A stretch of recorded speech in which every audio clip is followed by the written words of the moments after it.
En tout cas, merci à tous. Vous vous êtes aperçus qu'au travers de ces 5 points, il y avait un réel travail de fait et surtout une réelle connaissance de la problématique et une vision qu'on est prêt à partager, qu'on est prêt à amender aussi, parce que c'est un exemple dans le groupe du travail de tous et de l'incrémentation des différentes sensibilités. On est vraiment entendu sur une vision de Vintabren, village demain. Voilà. Donc je remercie encore les 5 personnes qui sont passées, qui ont été brillants dans leur présentation, de mon point de vue, rapide, pour des sujets très complexes. Et je vous remercie aussi de votre attention quand on sait que généralement un adulte bien constitué a 20 minutes de concentration. Vous les avez largement dépassés, alors je vous demande d'en reprendre encore un petit peu, parce que maintenant c'est moi qui parle.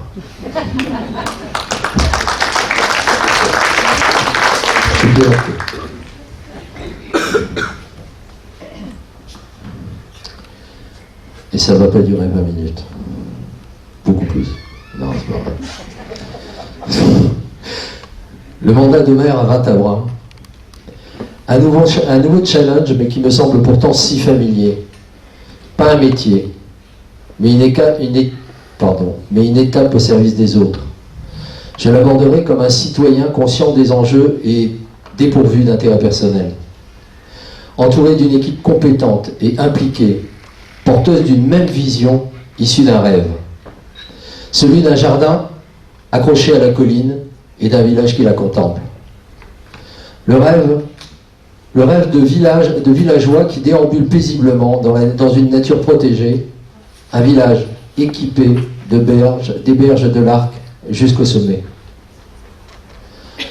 Le rêve de rencontre et de découverte où la culture, l'artisanat, le commerce ruissellent et cristallisent librement depuis le haut jusqu'en bas du village et bien au-delà. Le rêve d'un lieu où nous sommes tous fiers et heureux de partager entre nous et avec les autres, fiers aussi de transmettre à nos enfants et nos petits-enfants. Plus qu'un lieu en fait, c'est un mode de vie.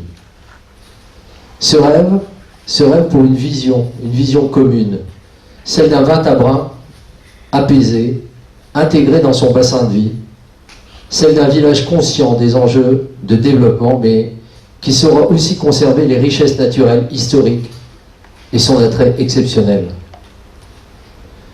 Celle d'une évolution démographique maîtrisée, en lien avec les capacités des infrastructures repensées et redimensionnées. La vision d'un village animé, à chacun de ses niveaux et culturellement reconnu, dont le tissu associatif est soutenu et porte les projets. C'est un village intégré dans la métropole qui sait saisir les opportunités grâce à son ouverture. Enfin, la vision d'un village conscient des enjeux environnementaux et contributeur à l'amélioration de son biotope local. Rappelons ces quelques mots frappés du bon sens que vous avez d'ailleurs entendu tout à l'heure, j'adore cette phrase. L'énergie la plus verte est celle que nous ne dépensons pas ou que nous ne consommons pas. Je suis, pour ma part, issu du monde de l'entreprise, vous l'avez entendu, dirigeant de société depuis plus de 15 ans. Ces années sont derrière moi, puisque je cède mon entreprise à mes collaborateurs, qui m'accompagnent depuis de longues années. Guider mes équipes au travers des valeurs du travail bien fait, et en partager les effets, échanger avec chacun d'entre eux, et transmettre le savoir-faire, dans un projet clairement exprimé, m'anime encore chaque jour. Rêver, structurer et agir ensemble sont les piliers de mon engagement.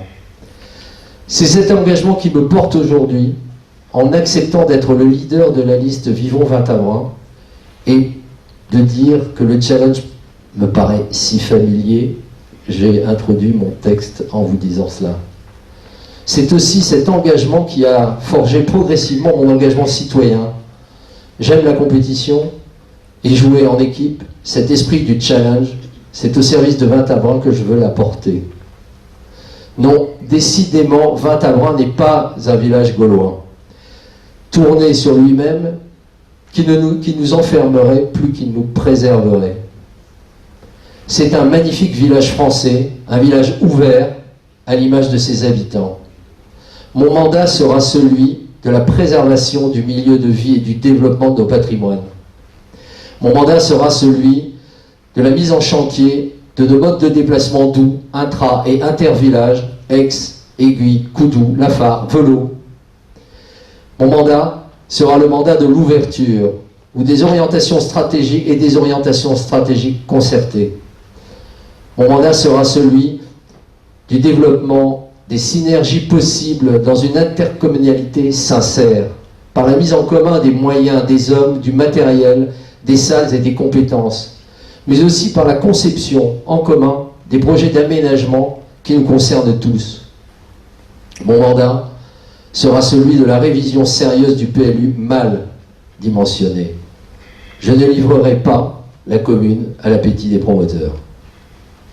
Je réduirai leur capacité de construction rendue possible aujourd'hui.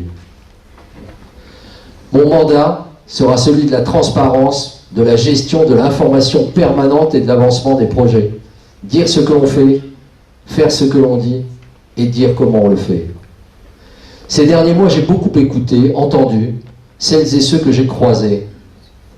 Plus que toute autre chose, vous m'avez alerté sur votre volonté de voir Vintabren maîtriser son développement et de ne pas laisser notre village aux promoteurs, en un mot, de ne pas transformer Vintabren en ville. Vous m'avez interpellé aussi sur votre attachement quasi charnel à cette terre, sur le cadre de vie que vous avez choisi et que vous souhaitez maintenir et améliorer, sur vos craintes qui accompagnent l'accroissement exponentiel de la population. Et sans action immédiate de notre part, nous risquons de croître, et vous l'avez entendu tout à l'heure, mais je le répète,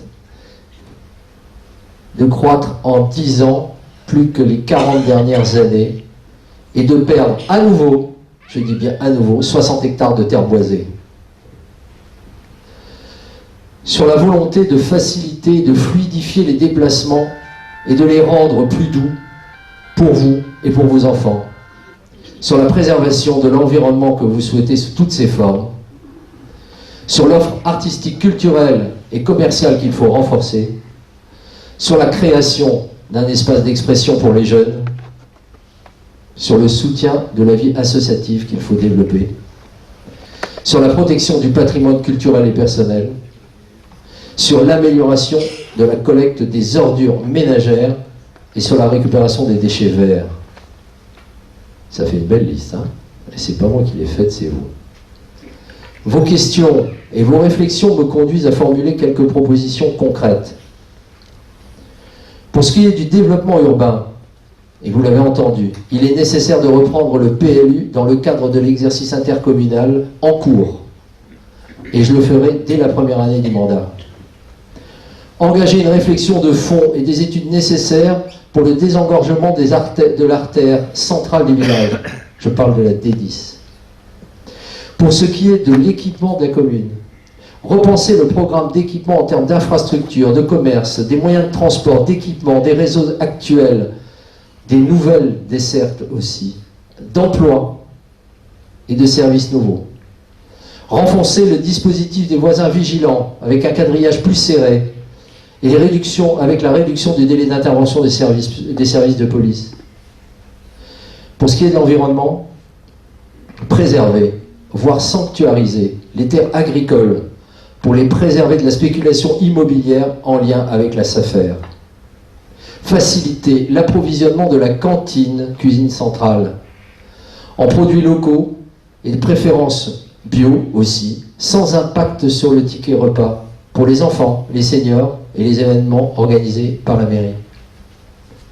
Ouvrir un drive, pardon pour le franglais, sur la commune pour récupérer systématiquement les déchets verts en vue de compostage. Pour ce qui est des jeunes, créer ce conseil municipal dont on a trop longtemps parlé, Offrir enfin aux collégiens des activités après l'école sur leur lieu d'habitation. Pour ce qui est des activités sociales, et pour nos anciens, un local refait à neuf avec un accès aux personnes à mobilité réduite.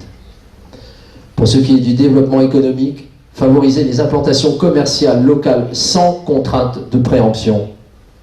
Aider à la création d'entreprises locales et à une diffusion des savoir-faire, de compétences et de réunions pour faciliter les partages d'expériences et de savoir. On vous en a parlé tout à l'heure avec Sacha. Pour ce qui est des finances de la commune, garantir la transparence complète de la gestion et du développement des budgets jusqu'au suivi des dépenses. Aller chercher les subventions sur la base de nos projets et de nos capacités à les financer. Le faire aussi en meute avec les maires voisins. Et le copinage n'est en rien un critère d'obtention. Lier la revalorisation des budgets des associations aux besoins identifiés et aux projets présentés sur la soutenance des dossiers en commission représentative. C'est notre responsabilité de donner les impulsions, d'être aux avant-postes pour obtenir ce que nous voulons.